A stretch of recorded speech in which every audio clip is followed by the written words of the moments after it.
I'm Gerlyn Sam Walker. I originated from Oildale, California, Bakersfield. And my parents were first generation high school graduates.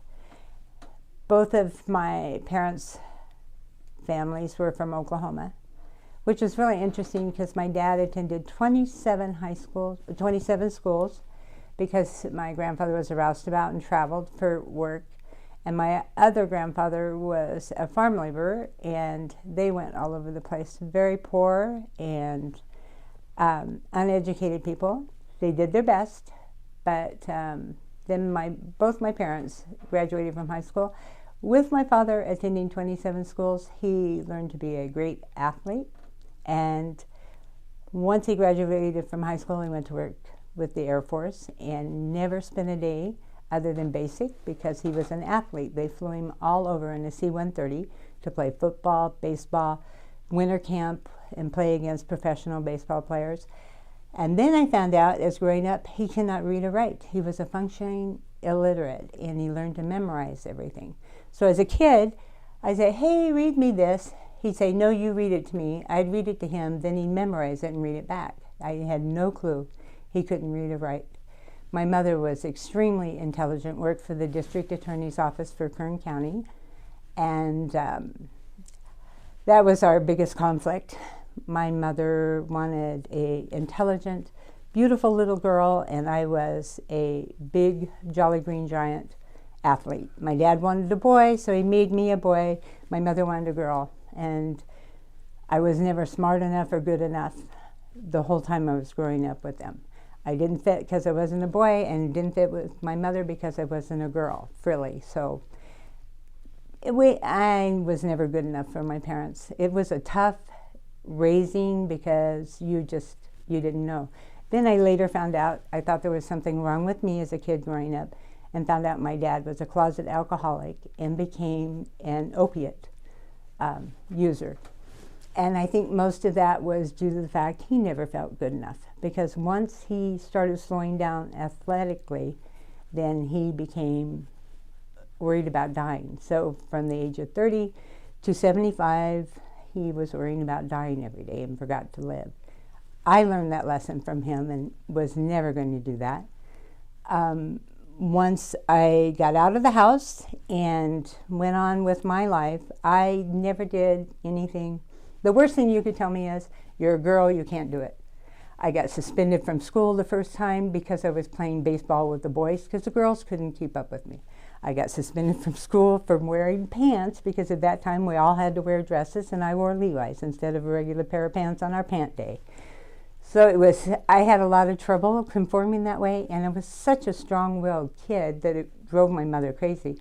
I can remember about 6 or 7 years old, she spanked me. I went and got on my bed and jumped up and down and said, do it again, make you feel good? Oh, she did. I never threatened her again because she got me good. So that's probably my emotional motivator for everything is, don't tell me I can't do it because I'm a girl. And so that's how I kind of started with emergency medicine as an ambulance driver. In my day, they used bikers off the street that could do CPR, and that was it for the ambulance. And then we got into being emergency medical technicians, and then they got into being paramedics. So I was on the ground floor as a juvenile through voc rehab. It was a vocational practical through high school because academic, I hated academic. But when I got into vocational, I loved it. And I thought I was going to be a nurse. And I did an open heart massage the first time at 16, which was really cool. I mean, I got into things that I never thought I would. And I was worried about being independent and being able to afford horses, which I loved. And I went home and told my dad, I'm going to be an RN, I'm going to be a traveling nurse, I'm going to be a cardiac nurse.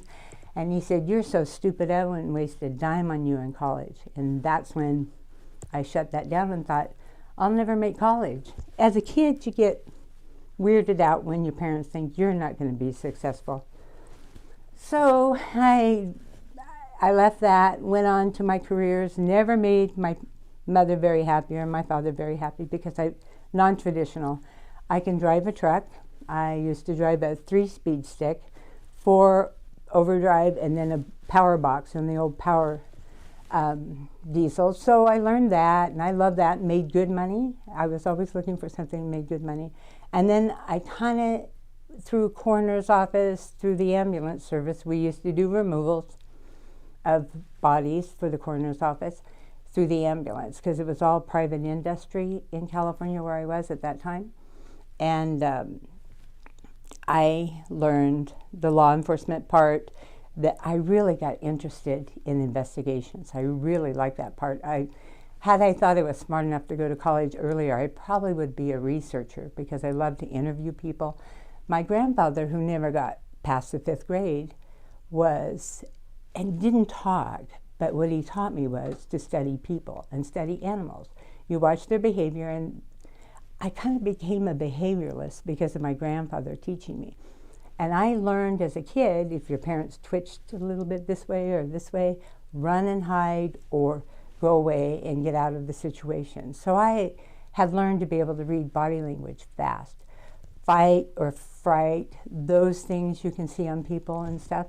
So I was really interested in investigations. And because I was felt like I was stupid and retarded, I kind of heard that a couple of times, I didn't think I could make it through college. So I didn't go through college, but I did a lot of vocational stuff all the way around. So I got into law enforcement first that way. California was wonderful as far as law enforcement. It was tough through the academy. But I got tired of dead kids in California. 2 things had happened that made me decide to get out of California and come to Idaho. The first one was a little girl, 6 years old, Rodriguez, had been abducted. And there are things that you learned. If you go too fast, they kill the kids. If you go too slow, when we recovered kids, they were dead-eyed. I mean, you knew they'd been traumatized so bad. And that little girl, they were fast on it. That little girl was dead, 6 years old, and she was dead. And I thought, that's it. I'm done with people killing kids. Then the next thing I went on was a 2-year-old. Dad stopped to get beer. It was hot. He kept the car going. 2-year-old's playing with the steering wheel, put it in gear, panicked, opened the door, and the truck rolled over him, and he was under the tire. And I just was done with that. So a friend of mine who I worked with that was with the Border Patrol called me up and said, I think you ought to come to Idaho. I said, Idaho? I don't even know where Idaho is. My grandfather, who had never gone to school hardly at all but the 5th grade, said, that's a right-to-work state. I said, what the hell is right to work? I don't know what the right to work is. Okay, Grandpa. The first time I came up here was the 4th of July. I went to Buell, Idaho, counted 25 cars with the keys in the ignition and the purses on the seat. I couldn't believe it. Number one, where I live, we're all captive. You keep your kids in the backyard, you lock every door, you lock the cars, you drive away wondering if you're going to have anything left. When you come home, and I'm counting 25 cars with the keys in the ignition, I'm like, oh my God, what is going on here?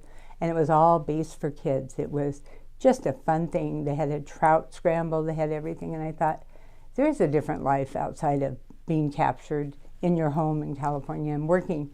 I lived there to work so that I could make it, and then when I came here, I worked to be able to live and go outside and see things, and I thought, oh my gosh, and my kids can be raised, can go fishing, can do everything. So I decided. Sam, when you started in, sorry to interrupt. That's right. Sorry, when you started in California, what city did you begin your law enforcement career? And when you moved to Idaho, what year was it? Oh, okay. My law enforcement career started with Kern County Sheriff's Department. They call it C to help. We weren't regular, but they hired us for 8 months off and back 8 months back. And when I went to the Sheriff's Department the first day I was on, this person looked at me and said, oh, C to help. I'm not even going to learn your name. I won't see you again. And that's the way they were. It was so funny. They were tired. They didn't have a lot of people that stayed after that. But I did enjoy it. And then I went to work for the California Highway Patrol. And that was an education, and I enjoyed that. I was in the middle of, I still had some officers I worked with that had been on the James Dean accident. I had just a lot of different variety, plus we had a new group. I worked with an officer whose father was part of the onion field. His father was one of the CHP officers, so I worked with a lot of secondary officers. I just thought of an incident that happened. In our briefing rooms, there's 25 officers. The sergeant sitting up tells you, look for stolen cars, look for different things, whatever's on the briefing sheet that day. And I didn't happen to be in there, but all the officers came running out and said, did you hear that fire? I said, was that shot? Yeah. What happened? He said, so-and-so back here, he shot the clock off the wall of the briefing room. I said, what? The sergeant said, why'd you do that? He said, killing time, Sarge. I think he's gone. I said, okay, glad I wasn't there. Oh my gosh, I was just thrilled to be there, but it was wives weren't involved. They had female officers, male officers. They had husband and wife teams working graveyards.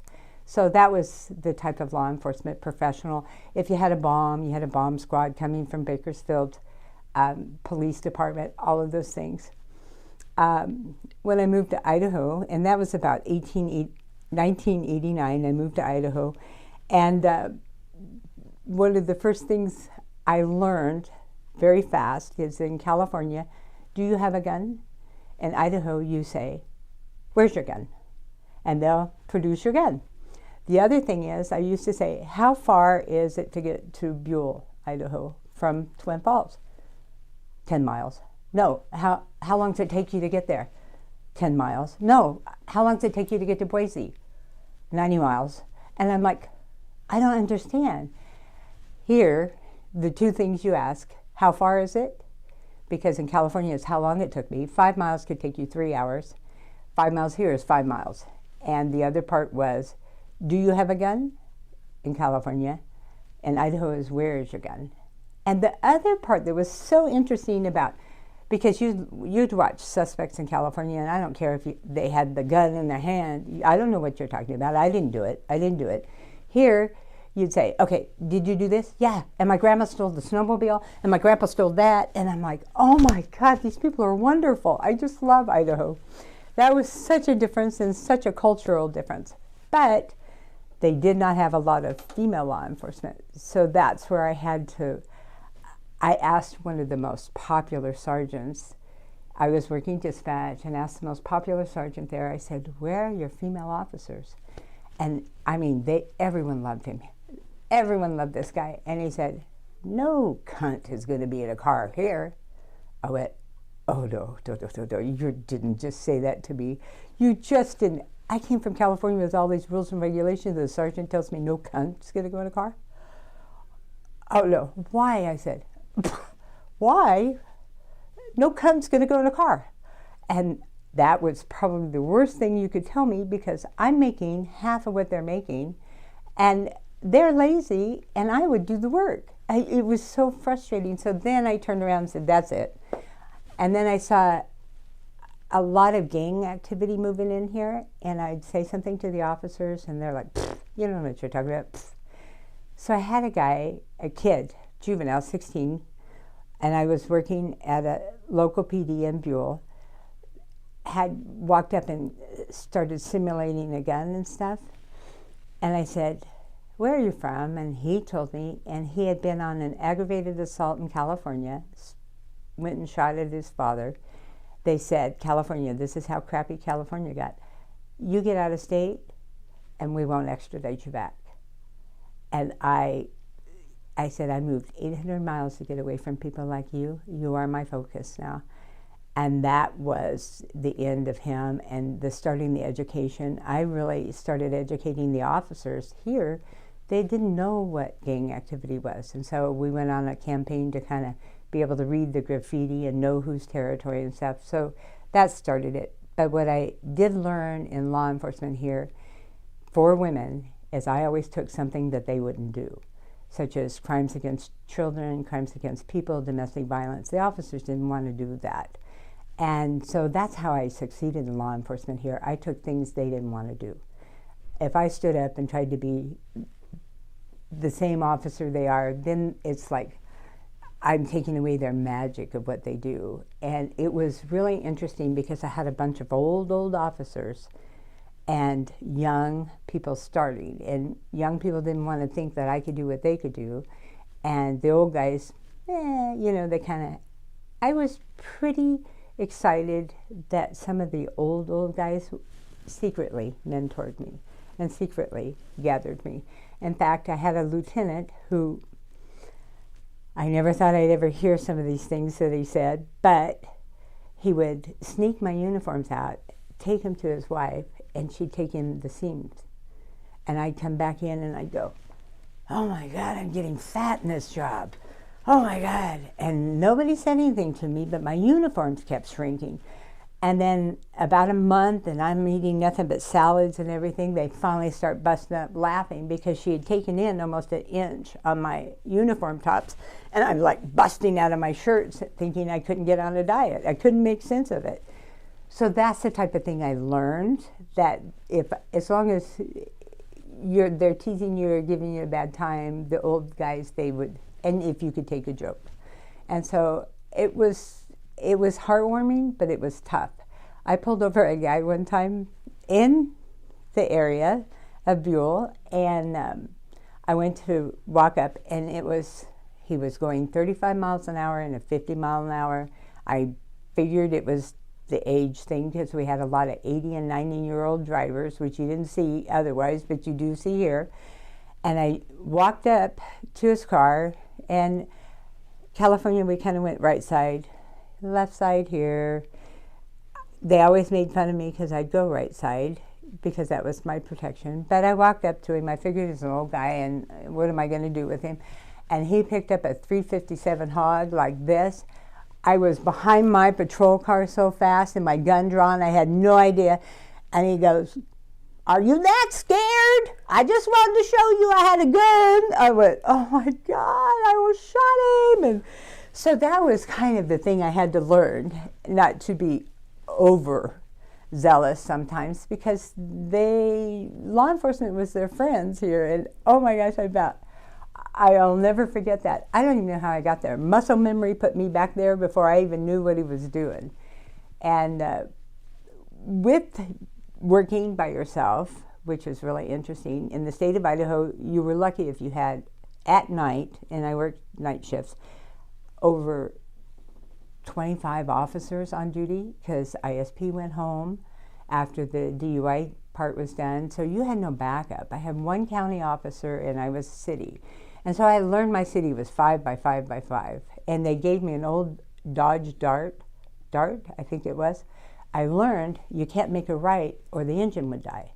So any pursuit or anything, I had to go left, go left, go left, and go left. Well, we had typical bar fights all the time. And I'd get a call of a bar fight. But the problem is I couldn't make a right.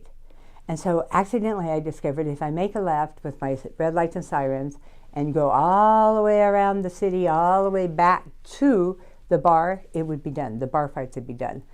And so every time I got a bar fight, because I had no backup, maybe it's 30 miles away, and Gooding was across the river, they would come across the river, I'd have to make a left. And I ran all my red lights and sirens, so I get a bar fight, and I'm going there, pull up to the front, and I walk in, and oh my God, there are 30 people still fighting. They didn't go. And I'm thinking, what the hell do I do now? I mean, they're fighting, they're throwing tables, they're doing everything. And I thought, okay, pepper spray time. I pulled my pepper spray and started gassing them out. And they're not stopping, they're coughing and hacking. And I'm like, I need a bigger spray here, pepper spray, I need more. And all of a sudden, a man walked up with his guts in his hands. And I thought, I can do this. Sir, let me help you. And I took him outside, and we moistured his intestines, called EMS, because then I don't have to deal with that. Well, by the time backup and everything came, what do you do with 30 people still fighting and you're one? I'm like, you had to learn to think outside the box, especially if a woman. And then I kind of got bored with Buell, working in that, and I went to Jerome County and wanted to work county. And I was really excited about the application, and I walked in and you could read it. They were excited about me, and I thought, oh, okay. So the person in charge of the hiring, big old, he'd been long, 30-year law enforcement, he said, this is how he addressed me, sis, you know, in my day, you had to knock a man off the line to get a job. I said, okay. They said, no. He said, you have to knock a man off the line. I said, okay. And we had learned to box in highway patrol. That way, if you got boxed in the face, most women never got boxed in the face, but if you get boxed in the face, you learn to work through that and not get stunned and stop and get yourself killed or give up the fight. So I said, pick him. Put a line down, pick him. He said, no, sis, I don't think you understand. I said, you pick the officer, you put him on the line, I'll take care of the rest. If I don't move him, you don't have to hire me. What are you going to do if I do move him? He said, okay, I'll go with it, sis. You're supposed to be home. I'm supposed to be taking care of you. I'll get one. So he pulls this 19-year-old kid out of the jail, big kid. He was probably about 6'2" or 6'3", 300 pounds, typical in the jail kid. And I looked at the kid and said, are you sure you're okay if I hurt you? He told you I'm going to hurt you. And the kid goes, and they're laughing. I said, I'm serious. I've taken boxing and everything. Are you sure? I'm okay. I said, okay. So I reared back to do this, and he's looking at my fist, and I kicked him in the balls, and he ran off the line. And bless this man's heart, he said, sis, you got a job. I said, I do? And he said, yep, you knocked him off the line. That was the rule. I said, well, I just got to think outside your box. You know, I do things a little differently, but I get it done. So I was on the road. I was pretty excited about being a Jerome deputy. Went all the way out to Hunt, which is where they had the Japanese internment camp. And it's not, this is the day before you had your GPS systems and stuff. So I started mapping out because I was scared to death to get lost out there on a call. And nothing at that time, they didn't have signs. You know, you had to go to Farmer Smith's Rock, make a right, go to Brown's Field, make a left. I didn't know those places, so I started mapping them out. And I'd been on the road maybe about 2 or 3 months, and they called me in. The sheriff called me in. I'm like, oh, what did I do? Because I kind of stayed away from politics. And I got pulled in, and he said, I am really sorry. I am just so sorry. The commissioner said, because you're our first female that we had on the road, we can't pay you the $1,500 a month we pay the guys. We got to pay you $12. I said, 12? I bleed like any swinging dick that's out there. Sorry, says 12. I said, I'm going back to Buell. So I went back to Buell. And where I loved working county, and the part is I'm a lifelong learner. I didn't go to school. I did my high school because I didn't feel like I could make college. But because I'm a lifelong learner, I love to learn different things. And in law enforcement, it's really nice because one time I got called for a dead cow in the pasture, and no one spoke English, and they drove me out there, and I thought, nobody's going to find me if these guys shoot me out here, right? But there's a cow dead, and they're trying to tell me this cow is dead out in the field, and I thought, oh, what do I do now? So I picked up the tail and said, oh, she's in heat, cow, she, and they went, okay, and I went, what the hell? I don't even know why that cow died. But I started researching why a cow may die. There wasn't a bullet hole, there wasn't anything I could find. So I love that part, and that's why I really didn't want to stay on patrol. I wanted to go in investigations because my favorite part is people, and people hunting, and people understanding behavior. So I had to do my time on the road in Buell, and finally got hired as an investigator and learned I wasn't going to be a normal investigator. I had to pick things that no one else wanted, and one of those was the child abuse caseload, which was huge.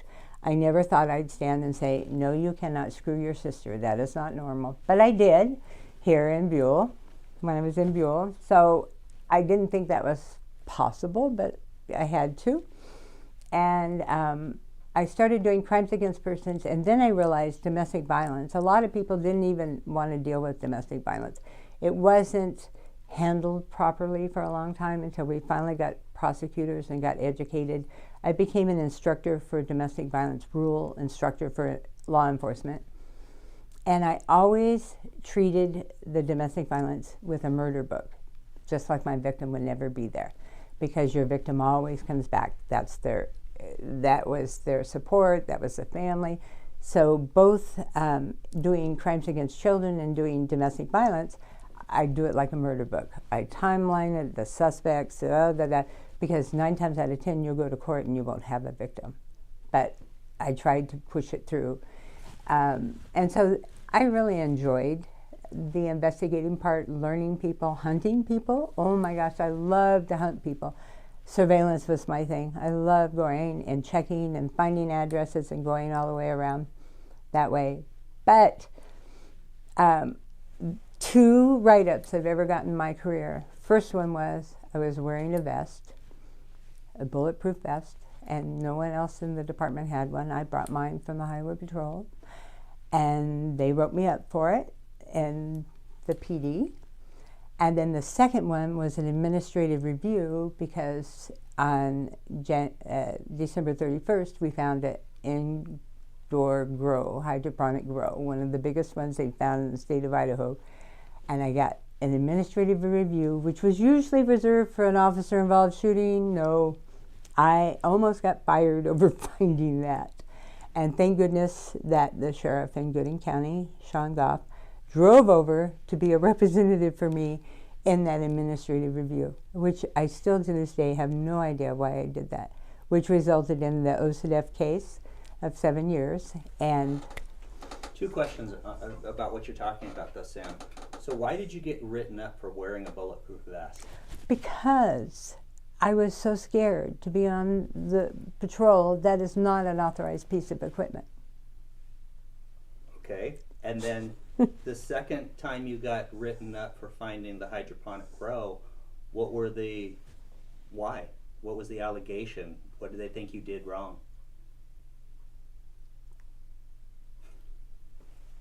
That's why Sean Goff called DEA and said, you got to come over here and take this over, because it's going to go away. And I had, being the investigator, I started pulling out all these receipts, these fake companies. I knew this was a big operation, and my sheriff didn't want me to do it. And so you had a totally different sheriff come in and another county sheriff's going, you should be giving her a medal. You should not be looking and suspending her and firing her. For those people who aren't familiar, what is OCDF? Just real briefly. I don't know the full, but it's a combination of agencies. We had the FBI, we had DEA, we had counties. Each one of them has their own strengths that we can't. As a county person, I can't go with federal. When I went to do search warrants, it was easier for me to obtain a search warrant through my prosecutor than DEA has to go through an entire whole different operation. Takes longer. With us, we can go fast, present it to the judge, and go out. With DEA, if we have to go outside of our jurisdiction, they can then go to their federal prosecutor and take care of it that way. IRS can go to the banks and start looking at things, different things like that. I'm trying to think. So a county and a federal is really a great combination, because then where federal can't go, usually county can. And where county can't go, federal can take you on that trail of where you're going, following the money and things like that. So I don't know what OCDF exactly, which you can tell me, but that's what we started that program, yeah. Okay. Just real briefly before we go on a little bit, can you give me an idea of the population size of Jerome, Twin, Buell, Gooding, these towns that you're working in? How big were the populations, and maybe how big did the populations get toward the end of your career? With Buell, when I first started, I remember, oh gosh, maybe I'm thinking it wrong. I thought we were at 3,500 when I came there, and we had 3,500 in my neighborhood where I came from.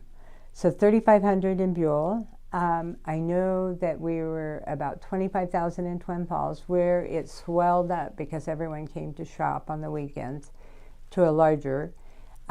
We went from 5,000 in Jerome, we're now at 10,000, but when I first was in Jerome it was 5,000. And so total, we're not even close to really 60,000 population in this 5th district, I think. I could be wrong, I could be low, because we're growing so fast right now. But when I first came here, I came from a professional sheriff's department that had their own coroner's office. When I had my first death that needed an autopsy, that they approved an autopsy, because they don't always approve an autopsy because they cost so much money.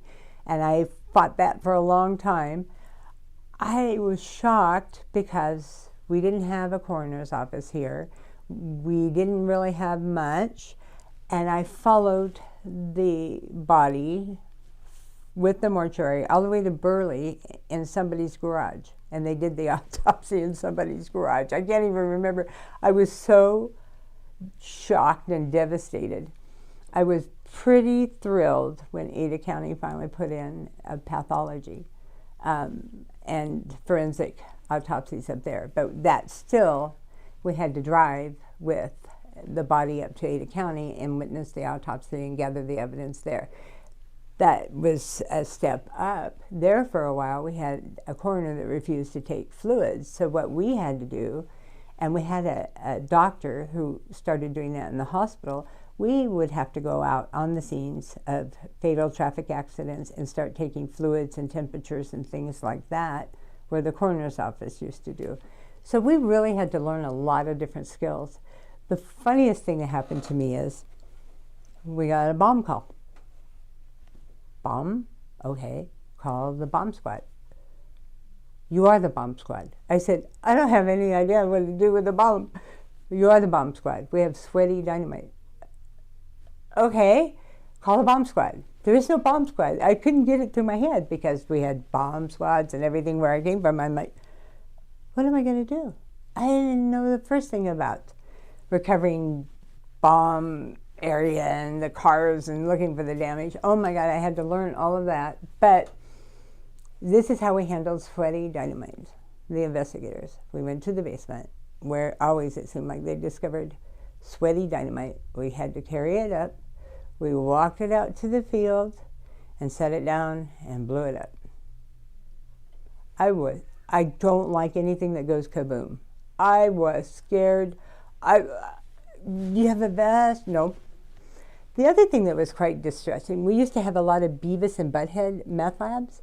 And one of the reasons why I finally, when I was done doing crimes against children, I was booking in this guy in the jail, and I had an ISP trooper stand next to me and said, I'm really glad you do what you do. And I said, well, thank you, that's very nice. He said, I was a victim too. And then I thought, God, everybody's a victim of child abuse. I just had it up to here, had it. And I thought, I'll go into narcotics. I'll just go into narcotics. There's nothing I know, I can learn. I love the, No, child abuse was much worse than narcotics, and nobody had addressed it. So, of course, I'm going to write him up for that and everything else. But you just, I got tired of child abuse, but no one else would do it, so I had to do that. Can you talk a little bit, Sam, about the training that maybe the difference in training that you got in California versus when you got to here in Idaho? And what did that training include? Was there training in the beginning of your career where you went to like an academy? And then did the training continue throughout your career where they would, educate you in different fields? I don't know if they've changed it, but I was absolutely shocked. You can be 1 year, at the time when I started, you could be 1 year on the road, just hired, and not have to go to post. And so I'm hoping that they change that a little bit, but they do have an academy, a good professional academy. The last time I dealt with them, I've been out of it for a while. But the training was really up to you if you were going to go further, which I did. I always, lifelong learner, didn't think I was smart enough for college, so I took every vocational I could, usually at my own dime. But Las Vegas brought in a lot of good programs. And so I did hostage negotiation with some very interesting people. I did behavioral analysis and interrogation and different things like that. I paid for that and went out there. In fact, 2 of the people that I had taken classes for have now started a behavioral panel, which is really interesting to watch them. And I did wind up on a federal task force in Oklahoma City for the internet, working the internet, posing the internet, that type of thing. The bad part is I'm an immigrant to technology. So computers were not my thing, so I'm not real graceful with them, so I'm an immigrant. I'm not a native like most of the kids and stuff or people I work with. So what would happen to me is, in fact, when I first started with the Highway Patrol, many people don't even know, it's ticker tape we had to use. So you punch in a number, you'd see these little dots, and you had to feed it back in to see if a license was stolen or not. And if you made a punch wrong, you didn't get anything. But it doesn't say, oh, ABC, it was ticker tape. And then we didn't have cell phones. We had radios. And so it was quite interesting, the progression that law enforcement is having from the time that we had call boxes versus now we have cell phones. Everyone has cell phones. So the call boxes were obsolete. And so I wasn't quite, I could do the people part of the internet and pose, you know, because you study what the kids are doing so that your language is the same. Man, when it came to capturing and pulling that out of the computer and stuff, I was a failure. So wasn't very good at it. So I did not do that much. I could talk like a 4-year-old, but I couldn't do the computer. So yeah, and so I wasn't real good on that. And but I could hunt a pedophile really well. I got in my biggest trouble, and one of the biggest fights against me was a youth pastor who was a deputy sheriff, who then went to work for a juvenile justice system. And I had found one victim, and the victim wasn't real strong. I found another victim. And what it was the people that he picked on, the age and everything, they were just thrilled that they had the attention. They had one act with him, sexually act, and then they'd pray about it, and it was a mistake, and God, and it was done. But every once in a while, I get these kids that would poke through, and I watched this guy and hunted this guy, and because I always had to make sure I had enough probable cause to keep him, because I knew it was going to be a fight. And sure enough, when I had one kid come forward and tell me the kid was comfortable in his sexuality, but he was uncomfortable because that particular person left him because he had aged out of his particular group. And so I got his affidavit, I got everything, started doing all the background. I found, I think there were 10 other kids that were finally coming forward. He gave me names. I found this guy still working in juvenile detention with these people there. Great mentor, everything. He had groomed everyone. And when I went for a warrant to arrest him, the judge went after me. The doctor, the psychology doctor went after me. They called people against me. How could I do this? It was kind of a tough fight. And then my victim fell out on me. And this guy was so good. He'd pick on single parents, single moms, not single dads, single moms with the kids, and he'd take them up with people on tour. He'd do all kinds of stuff, just elevate this kid's lives. And what happened was, I had another kid come in that wasn't going to testify or anything, and he's like, I can't do it either, so I got no victims. But what happened is, he thought his works was so great, he went in and told on himself, because that's the way his mentality was. And he was shocked when he got 25 years. So that was one of the hardest cases I had to deal with on that, with law enforcement against law enforcement, because sometimes you have to watch your back and the front with law enforcement. When you say law enforcement against law enforcement, what do you mean? Your administration doesn't always want you to succeed. I got in trouble a lot because I worked too much. They didn't want you to work. If I heard that's too dangerous more than once in my career, I'm like, who do you call then? If this is too dangerous for us to do this, who do you call? Well, it's too dangerous. And oh my God, that irritates the fire out of me when I heard that. Yeah, too dangerous. So who are these people going to call if you're saying it's too dangerous to call the SWAT team in and do that? Wow, we're not going to get anybody hurt. Oh, that was a burner on me. I couldn't stand that. And I'm not sure that it doesn't still go on today sometimes. Yeah. When you talk about getting back to the training that you had here, how long was the academy just to become an officer here in Idaho? Do you remember? I went through the College of Southern Idaho because I had to work because I was a single mom supporting myself. So it was that I went through the College of Southern Idaho. I don't think it's that long at post. I can't remember, and I'd be misstating if I said it was 12 weeks or because we were 8 months in California. I don't know exactly how many weeks it was here. And how about your educational background? When you came into law enforcement, what was your educational background and how has that progressed throughout your life? Well, I spent all that time thinking I wasn't smart enough academic, couldn't do math or English. Then I learned everybody gets edited. I mean, I just had to learn that it was okay to have help. By the time I went to get my associates, and all I had to do was finish math and English. I had 3 degrees when I finished math and English. So I had associated science, I had 1 of addictions, and I had 1 of law enforcement when I graduated. And I didn't start school until I was 50. That's the bad part. I didn't think I was smart enough. And I was afraid of failure on that part. All the way around I could succeed, but I didn't think academically I could do that. Then when I discovered I have 3 degrees and still didn't feel any smarter, maybe I'll do my bachelor's. And so the nice opportunity is I got assigned. I changed agencies because my sheriff walked up to me and said, there is none of my deputies ever been federally deputized. And at that time, DEA wanted to deputize me. I said, okay, what am I? Well, you're not one of my deputies. I said, but they want to deputize me to continue with this case. You're not one of my deputies. I thought, okay, that's it.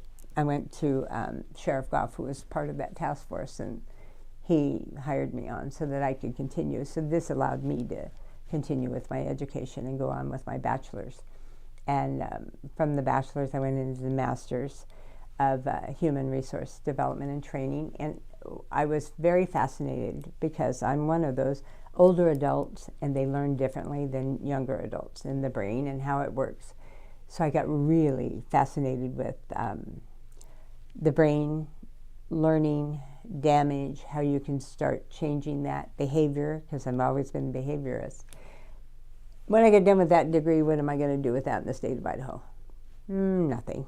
So I went on and became a licensed professional counselor, because one of the things I couldn't figure out when I got into narcotics is you always, you had to do the night, you knew there were kids, you're trying to save the kids, but you didn't want to give anyone a felony.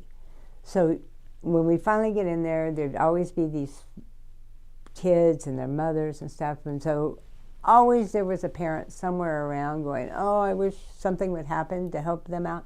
So I call them 3 o'clock in the morning and say, look, I got 5 years and a day to put this felony on her. She wants treatment. Will you take her and take the kids and get her into treatment? And the parent's like, oh yeah. And then I get a call 3 hours later, she's gone. So what I've learned was enabling kills an addict faster than the disease.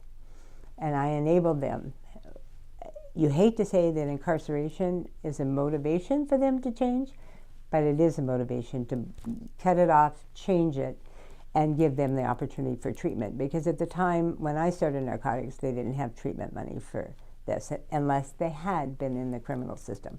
So I was pretty active and motivated to get on to drug court when they started in 2000 and all of these things to help people get off the addiction. And so I was always going for the bigger fish, the big guy. And then when I realized I can't make any difference with these little kids, I was just like, drug whore, Q-tip, oh, felony, you're in jail, and go from there. And it was always fascinating how many people would call me up after 30 days of clear head and say, I don't know where my house is. I don't know where my cars are. I don't know where my... Everybody went and would raid out their house and take their house as soon as they got incarcerated. So there's your friends. But that's one of the reasons why I got in this field is I didn't understand addiction. I thought they could turn it off and on like a light switch. I had no clue. So I started studying the disease model of addiction and what changes, what doesn't change, and that type of thing. So narcotics was really good for me because number one, I love to people hunt, and number two, I love to study people. And then the addiction, I went right down that education piece. So now that's why I'm a licensed professional counselor. And I'm also a certified addiction counselor. But the education, narcotics, I had to go to a narcotics school. I had to go to a narcotics undercover school. That was 2 weeks. And the first big dope deal, I laughed at myself so hard. I knew a guy had a warrant. He was in a phone booth. And I go, hey, and you get on first name basis. And I said, hey, Manuel, hey, you got a warrant. Okay. So I go searching. I pull out this big old ball, peanut butter looking ball, and I said, oh my God, Manuel, I used to have this in school. You know, the honey peanut butter? He said, Sam, that's an 8 ball of meth. I went, what? Meth. That's an 8 ball of meth. I went, but it's brown. He said, yes, Sam, it's brown. So I called in. Sure enough, it weighed up my first big bust, and I thought it was a peanut butter ball. That's how educated I was on narcotics. But I learned fast. I learned a lot of different things. The bad part is, there's 2 judges on the bench now. That one of them used to be a defense attorney. He'd walk across and said, oh, Sam, my client said you lied about him again. And I said, if I lied, your guy had been in jail a year ago. It would have been easy. Okay, Sam. Then the other one, I got caught on he was a prosecutor, and I was talking about this case, and it was a DUI case, and the officer just called me and said, will you just run the intox? Sure, I'll run the intox.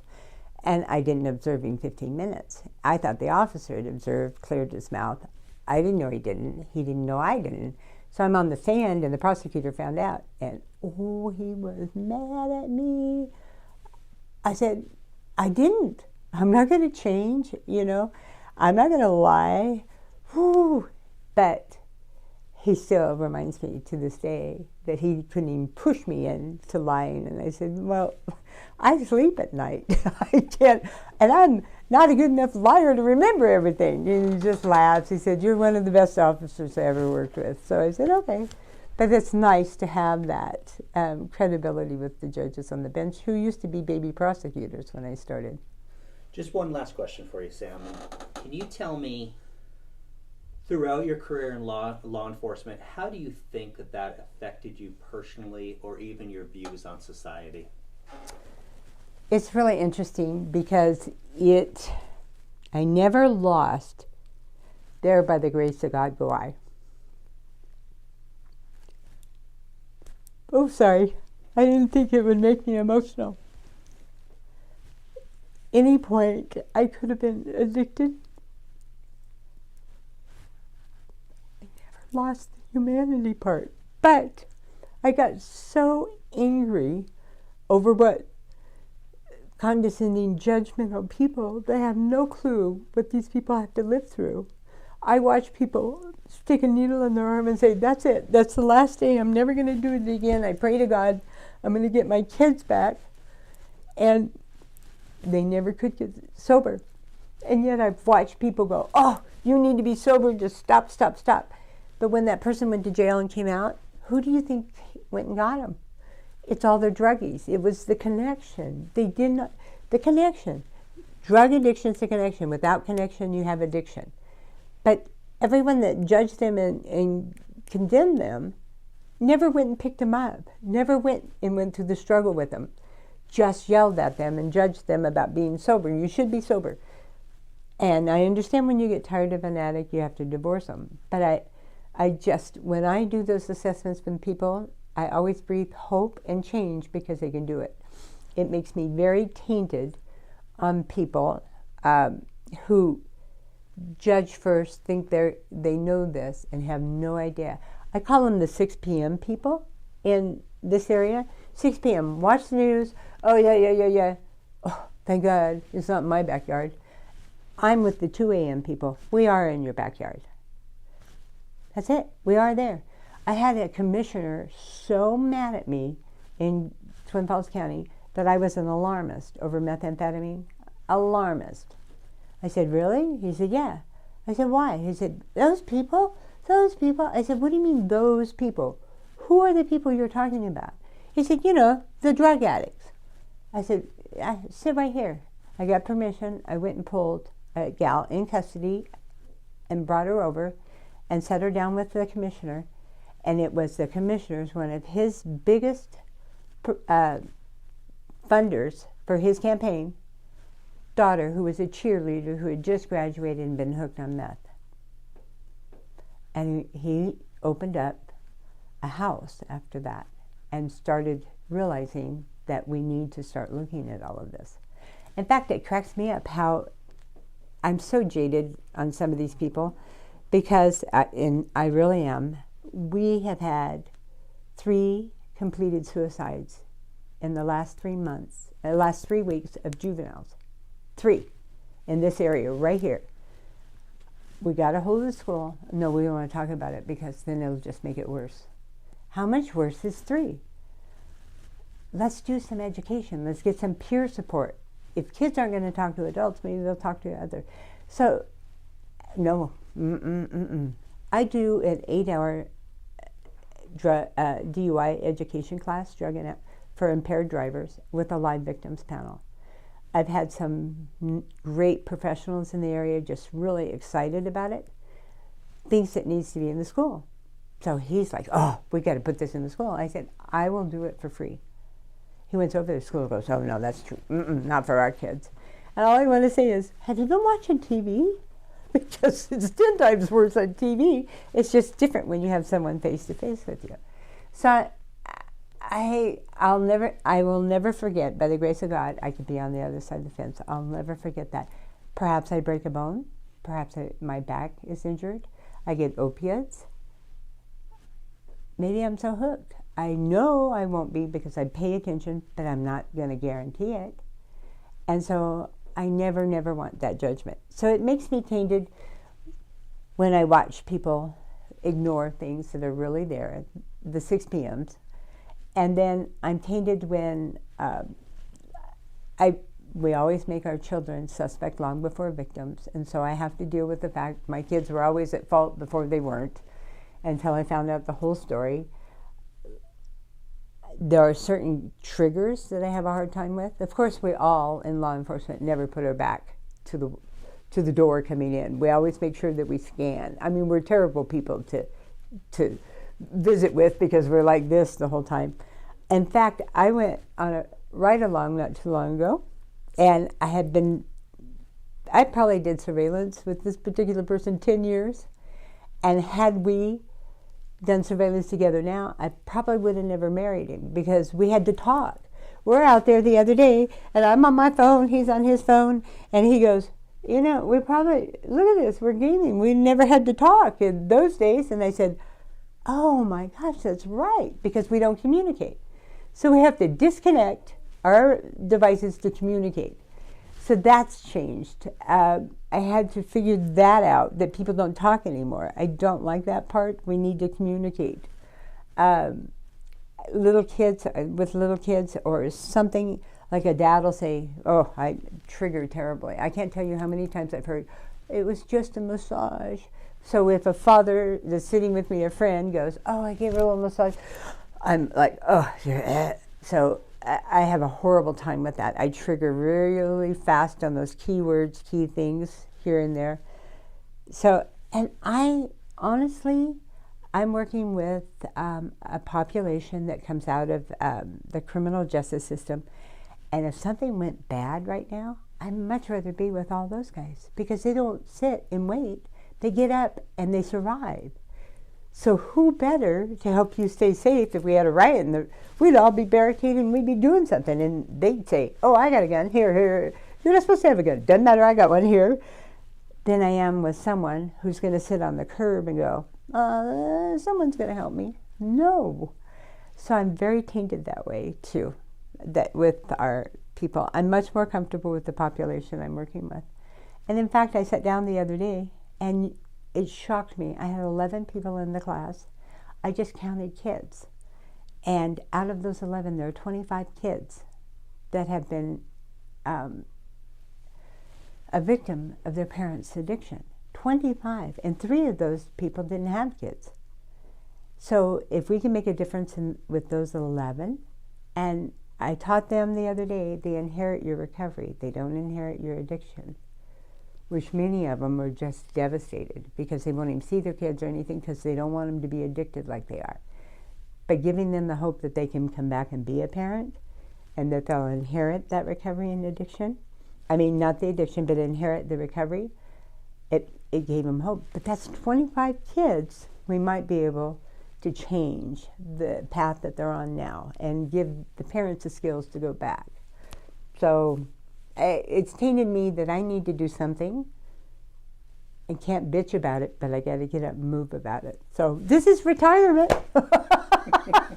This is where I am. So yeah. Sam, thank you very much. Appreciate you.